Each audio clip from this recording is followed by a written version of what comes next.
We'll read our text beginning. Matthew 25, 1 through 13.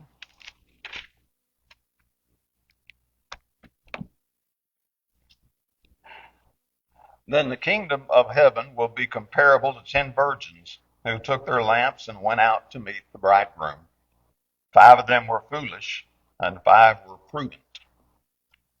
For when the foolish took their lamps, they had no oil with them. But the prudent took oil in their flask along with their lamps. Now while the bridegroom was delaying, they all got drowsy and began to sleep. But at midnight there was a shout, "Behold, the bridegroom, come out to meet him."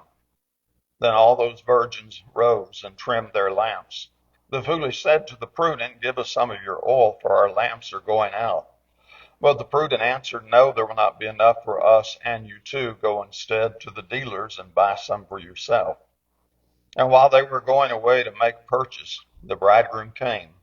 And those who were ready went in with him to the wedding feast, and the door was shut. Later the other virgins also came, saying, "Lord, Lord, open up for us." But he answered, "Truly I say to you, I do not know you. Be on alert then, for you do not know the day nor the hour." So this is our text. It looks pretty simple on the surface. And I think most of us who are Bible students understand anything that looks simple on the surface is hiding something much deeper to look at. So what he does basically is he reveals who's going to enter and who's not going to enter. I think that point is pretty simple. I think the depth of this is that it exemplifies Paul's teaching in 1 Corinthians 6:12, where he says, "All things are lawful for me, but not all things are profitable." And that is kind of going to be where we focus in on. God expects more of us than passive morality. The 5 virgins that did not get in were good moral people. They were virgins. You couldn't argue that point against them at all. And yet they missed something. There was something that wasn't right, even though they were moral. So I'm going to quote C.S. Lewis here quickly. He said, "The safest road to hell," we'll do that part again. "The safest road to hell is the gradual one, the gentle slope, soft underfoot, without sudden turnings, without milestones, without signpost." And that's the path the 5 dull-minded virgins followed. One that was gradual and gentle, and yet landed them where they did not want to be. This is the lesson we want to be sure we get and not follow in their footsteps. So, their preparation obviously fell short. 5 of them were foolish and 5 were prudent. For when the foolish took their lamp, they took no oil with them. But the prudent took oil in a flask along with their lamps. And you're going to have to kind of meditate on it a little later, a little deeper this afternoon as to what the oil represents. We'll hit on it a little bit, but you need to kind of make that up for you personally in your walk of life and where you're at. So the dull-minded they just didn't get it. I'm going to say they oversimplified it. They kind of thought, "Dude, I got this Christianity thing. Don't mess with me with all the details and stuff." I'm not exactly sure what all might have run through such a mind, but I do know they did not get it. They did not understand the depth they needed to understand. And in the end, they were excluded from the wedding feast, which is the absolute last thing we want to happen. So perhaps they oversimplified it. That is our tendency, especially men probably. It has been said that men love a checklist. Give me a checklist, give me 5 items, give me 10, I don't care, but give me a checklist, let me check them off, and I go, okay, I got it, and I can go do what I want to do. I don't know exactly what all Christ had in mind, but I know there's some depth there. And he's warning us against being like the foolish or the dull-minded or whatever your translation may say. So again, we have 5 virgins. Great reputation. You can't argue with that. They were invited to the wedding feast. That's also a good indication. Made me think of Revelation 3:1, where he said the angel of the church of Sardis write, "He who has the 7 spirits of God And the 7 stars say this, I know your deeds. You have a name that you're alive, but you are dead. And here are our 5 virgins who we would commend.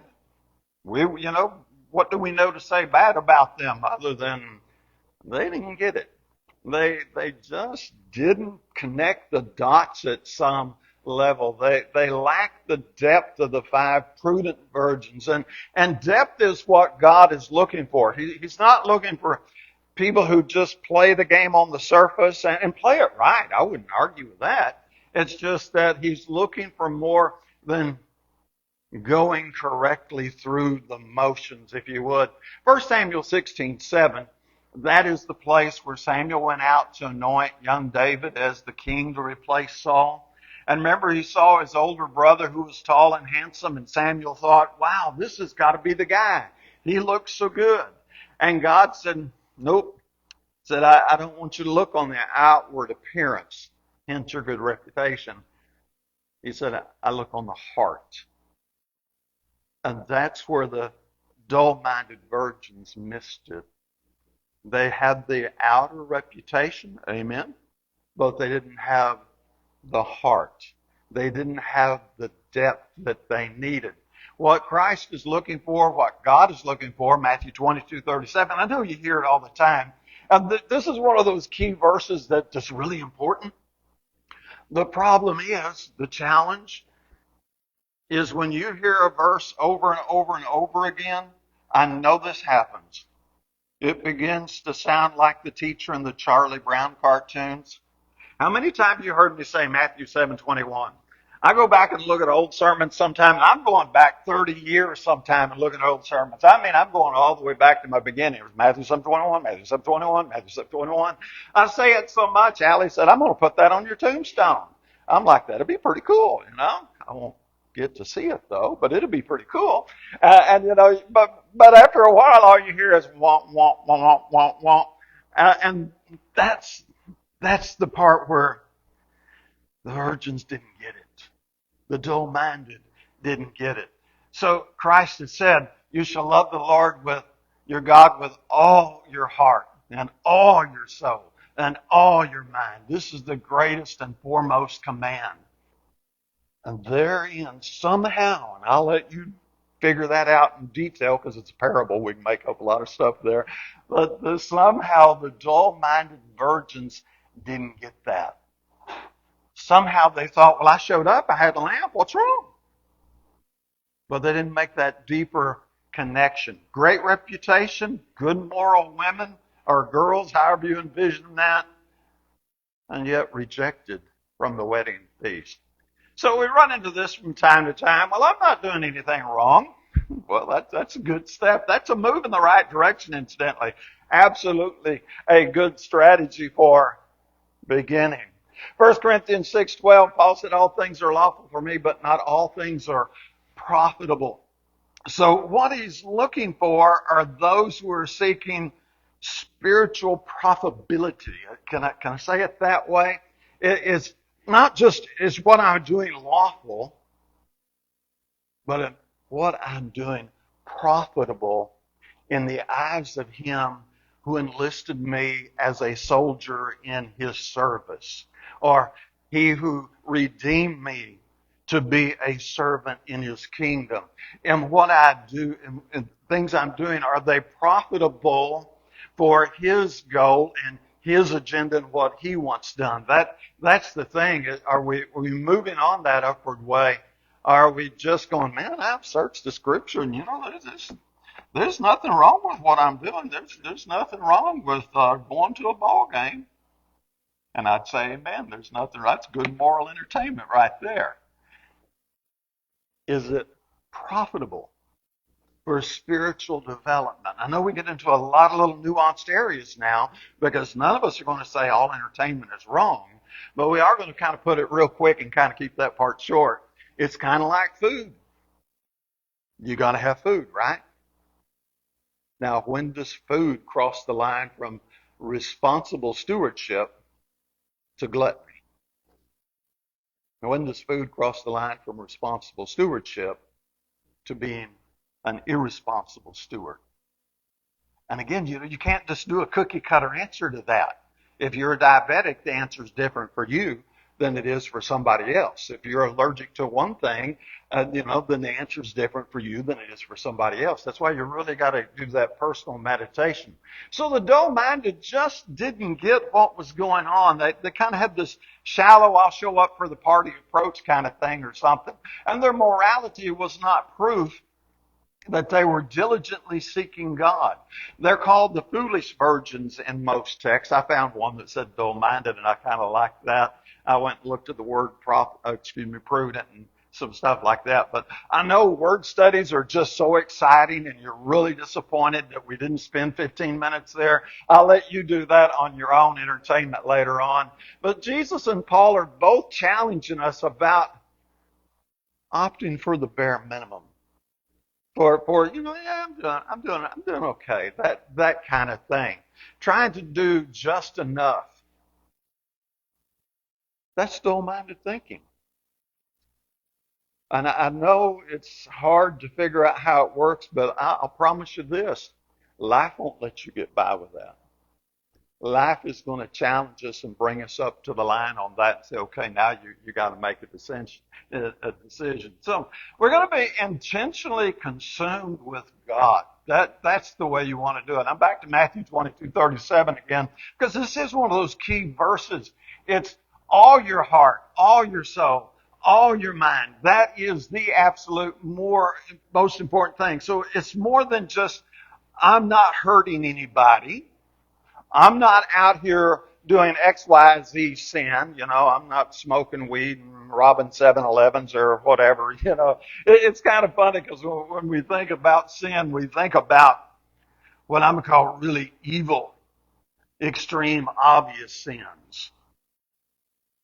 And we forget that lukewarm's a sin. We forget that not treating our neighbor as ourselves and practicing the golden rule is a sin. We forget that we give an account for every idle word that comes out of our mouth. And the next verse says, by our words we'll be judged. By our words we'll be justified, we'll be condemned. That's Matthew 12:36-37, if you want to go look that up. So when we do that, it's more than just, I'm not doing anything wrong. It's okay. That's great. That's really good, wouldn't it? Wouldn't Pine Bluff be like the most awesome community in America if 98% of our citizens, I won't go for 100%, but 98 of our citizens could go, I don't do anything wrong. I obey the speed limit. I pay my local taxes. I respect everybody I deal with. Wouldn't that be awesome? But that wouldn't be proof they were all right with God. And so when we get to this idea, because we want to make it easy, that's kind of a human failing, I guess, where I'm just not doing anything wrong. Am I minimizing? Or am I really, really seeking to be the best Christian I can be? Like we sing in the song, I'm pressing on the upward way. Am I really doing it? So James 4:17 says, one who knows to do the right thing to do and doesn't do it, to him it's sin. And there we get into an interesting area, isn't it? And this is where you're going to have to individualize. This is where you sit down with yourself and your scriptures in the quiet of the afternoon, after you've had your meal, preferably before you fall off into your nap. Though, let me play a little psychology with you for just a moment. That little space where you're sitting down and you're comfortable. Oh, this feels good. I love my recliner, right? And now you got this space between here and the snoring. I don't know, that theta level, something or another, your alpha, betas, whatever. That's a really, really super good place for inner reflection. It really, really is. That I don't know what to call it. Now, it does have scientific names, but anyway. So when you sit down for your nap and you're starting to drift off and you feel yourself really relaxing, that's the time to go, okay, self, let's talk about self and get in that zone. So what we're doing is he's calling us to intentional growth. Again, all things are lawful. We're good. But not all things edify. Now, I know edify is not a word we use all the time in our southern language here, But it means to improve, to grow, to build up. That's all it means. And this is something that we actively engage. We go after it aggressively. So I'm pressing on the upward way, new heights I'm gaining day by day, still praying as onward bound, Lord, plant my feet on higher ground. But that's not passive. You're scratching and clawing, if you would, to make that higher ground. It's that hard look in the mirror, which the dull-minded virgins missed that. They didn't really look into that deeper place. John 15:2, every branch in me that does not bear fruit, he takes away. And every branch that bears fruit, he prunes it so that it may bear more. Notice what he said. He said, every branch in me that is diseased and has the blight and is about to cause a bad infection with the rest of the branches, I take away. Not what he said, is it? He said, every branch in me that does not bear fruit. You can have a branch on a grapevine and it be out there and look healthy and have a lot of green leaves, and you're thinking, well, this one's growing good. This is going to be great. And you get to the end of the season and it never produced much or any fruit. And those are the ones that, what did God say? Every branch in me that does not bear fruit, he takes it away. Now, if it bears fruit, he's still going to do some work with it. He's going to prune it. Why?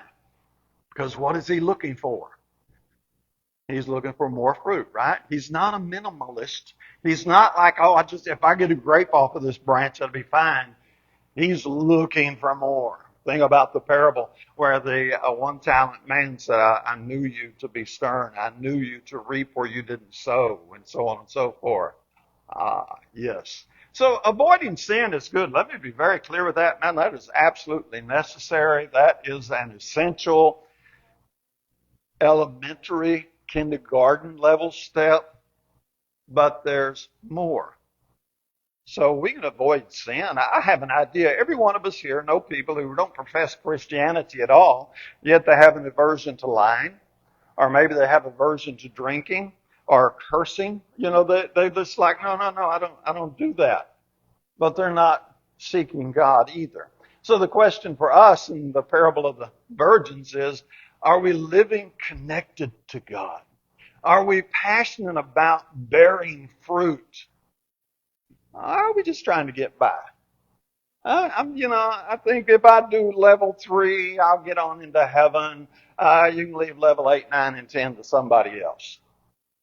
That's not the passion. That's not the, I love God with all my heart, all my soul, all my being. So Christ said his food was to do the will of the Father. So it's a focus, it's a priority, it's an attitude, it's a way of living. He came down from heaven to do the Father's will. In 2 Timothy 2:4, he said, no soldier in active service entangles himself in the affairs of everyday life, so that he can please the one who enlisted him as a soldier. Now, is Paul trying to tell us some military philosophy here? Or is Paul trying to tell us something about spirituality? Now, of course, I would say Paul is trying to tell us something about spirituality. And what he's telling us is while you live in the world, you're not of the world. And you don't get so involved in the world that God looks down from heaven and goes, that's not why Christ went to Calvary to redeem you to do that. Now, I get it. I know the games people play. Are you telling me I can never watch TV? No. I agree. Christ did not go to Calvary so I could watch TV or put a pretty picture of my face on Facebook, which we know pretty part isn't going to happen, right? But anyway, he didn't go to Calvary so I could do that. But he's not saying you can never ever look at Facebook. But at the same time, it's like that food analogy. Christ did not go to Calvary so I could eat. He went to Calvary so I could serve in his local vineyard and do the work he wanted done. But I do have to eat. But at some point, food becomes the object and no longer the supporting thing. You need a little rest. You need some recreation. You need your sleep. Absolutely. But at some point, it becomes such a big part of our lives that we're no longer serving him, pleasing him who enlisted us, and trying to do just enough. I'm sorry, that's not going to please him. Growing Christians are not minimalist. They don't look for the lowest thing. I heard a speaker once say, he said, I told my kids, if you shoot for a high goal and you miss it, I'm good with that. You shoot for a low goal and you hit it, we got a problem. Did that register? If you shoot for a really, really high goal and you miss it, it's okay. If you shoot for the moon and you miss, you may hit a star. That's pretty good stuff right there. But if you shoot for a really low goal and hit it, now we're the dull-minded. We're the foolish virgins. We're the ones that just aren't connecting the dots. So they come to a rude awakening. He says, I don't know you. Now, they're virgins. They've got a good reputation. We know nothing critical to say about them other than they didn't think deep enough. They didn't take it serious enough. They were good people, but they didn't have a relationship that carried them through that level they needed to be at. They had checked the obvious boxes, which is great, but they forgot to turn the page and go deeper, because it's not just about checking the boxes. It's about loving God with all your heart, all your soul, all your mind, all your being. So Christ would later say in John 10:27, my sheep hear my voice and I know them and they follow me. The problem with the dull-minded was they weren't diligently engaged. They weren't really, really following him. That wasn't central priority, the focus of their life. They hoped they'd make a moderate effort and it would work.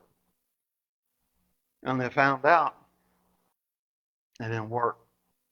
So we're called to die. That's a tough one, isn't it? It shouldn't be, but the way Christ speaks so often, it's a little mysterious. Take up your cross and follow me. That's a call to die. He who would save his own life will lose it. He who loses his life will find it. That's a call to die. Don't worry about those who can kill the body and after that have no more they can do to you. I'll tell you who to fear, him who can kill the body and destroy the soul in hell. There's your call to die to self. Even Paul, a little more clear in Romans, like 12:2, present your body a living sacrifice. We're called to die. Now, those who belong to Christ Jesus have crucified the flesh with its passions and desires. They no longer just show up to be cute. They show up to serve. They show up to work. And the dull-minded virgins, they didn't get it. They didn't put it together. So we asked, am I diligently seeking him, or am I merely avoiding the wrong? Avoiding wrong is a good step, but it wasn't enough for our virgins. We need to be deliberate, intentional, premeditated. I like lining up three words like that. Matthew 25:13, he says, be on the alert, for you do not know the day or the hour. And then we start thinking, oh yeah, when's Jesus coming back? Now I'm going to tell you my personal thought on this. I won't stay here but 30 seconds if that long. I'm not much concerned about when he's coming back. Because in my opinion, you and I are going to go before he comes back. Now, I could be wrong. I get that. But, for 2,000 years, people have been dying. And he hasn't come back yet. I believe he's coming back. But I really believe you and I are going to go meet him before he comes back to meet us. Now, if I'm wrong, we'll all know it. And when the trumpet sounds and the skies open up, y'all can all look at me and go, you were wrong. And that'll be cool. I'll be glad. Wouldn't that be awesome to be here when that happens? Unless you're in the cemetery. Think about it, because the dead rise first. You're in the cemetery looking at your old relative's grave, and all of a sudden he comes back. No, I don't want to be there when that happens. So being ready is not an accident. It's not something you're just going to stumble into. So how do we provide that extra oil for our lamps? I'm going to tell you, start with the little bitty things, because who's faithful in what is least is also faithful in much. And here's what I'm going to suggest, because it'd be a whole nother lesson Just examine the things of your daily life. Wherever you're at, you're a kid in school, that's cool. Just look at where you're at there. You're in middle age. I love picking on my daughter. Then you look at what you got on. You're like older people and you're more retired kind of age-ish. Okay, look at that. Don't just look at where you're at and go, how can I use this to serve and glorify my Father? And I am of the opinion that unless we're talking about something immoral, then they've got a different story. You can take most of the activities of life and you can use them in the service of the Father. You just have to learn to really be honest about what your motive and your agenda is there. So you're going to like love your neighbors yourself. It's okay. Simple enough. Galatians 6:10, do good unto all people. How do you treat other people? So I'm running down, getting lunch from my dad. He loves Subway for whatever reason. Turkey, foot long, cut it in half, got 2 days meal. How am I treating the people behind the counter? That's it. Am I letting my light shine? Am I being polite, courteous, and considerate? Or am I being cranky? Am I one of those customers where you walk in and they go, oh, not him again. Wish you'd find someplace else to go. Those kind of things. The way you treat other people. Am I really treating other people in a manner that I would appreciate being treated? This is everything. I can look at my wife and go, okay, am I really treating her in a manner I want to be treated? Now, you really got to be careful here because rationalization has set in. I'll tell you a story of a member who's passed away. He was over on 28th Street. A couple of you connect the dots, not too many of you. But he could sit in class right about where Sharon's at. I'm not talking about Mark. I'm not talking about Bob. But anyway, man, he could be cranky and gruff. A couple of you going, oh, now some of you going, wait, I can think about 3 or 4 of them. And an occasion arose where he got on a hobby horse, and I was pressed to just say, no, we're not talking about that anymore. We're done with that. And shut him down in class. This manly man was in my office the next day, whining like a kindergartner because I hurt his feelings. What are we really doing? You see, when I talk about, well, I treat my wife fine. If I was her, I'd be proud to be her. Yeah, really? Are you sure? Be careful when you ask, am I really treating other people the way I want them to treat me? Because we'll lie to us on that question.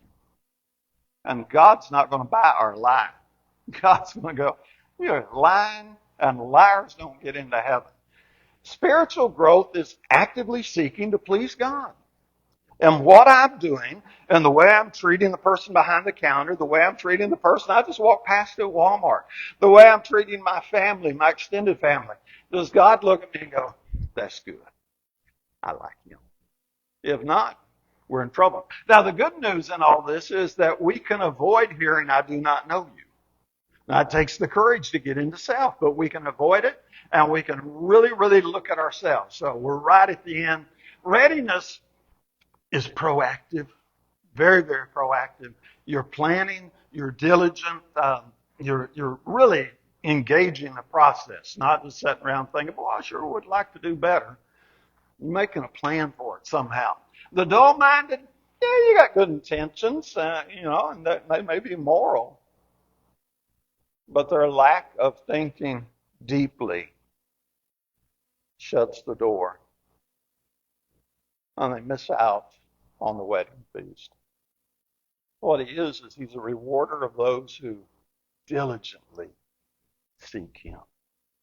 And that's, I think, one of the main lessons we get out of the foolish virgins. They just didn't take it serious enough. They just thought, this will work out. This is cool. I got this. And it turns out they didn't got this. Are you diligently seeking? That's the thought I want to leave with you. You ponder the dull-minded virgins. If you're seeking, and you're working, and you're growing, that's where you're supposed to be. If you're not, it's time for a change. If we can help you in a public way, let us do so. While together we stand and sing.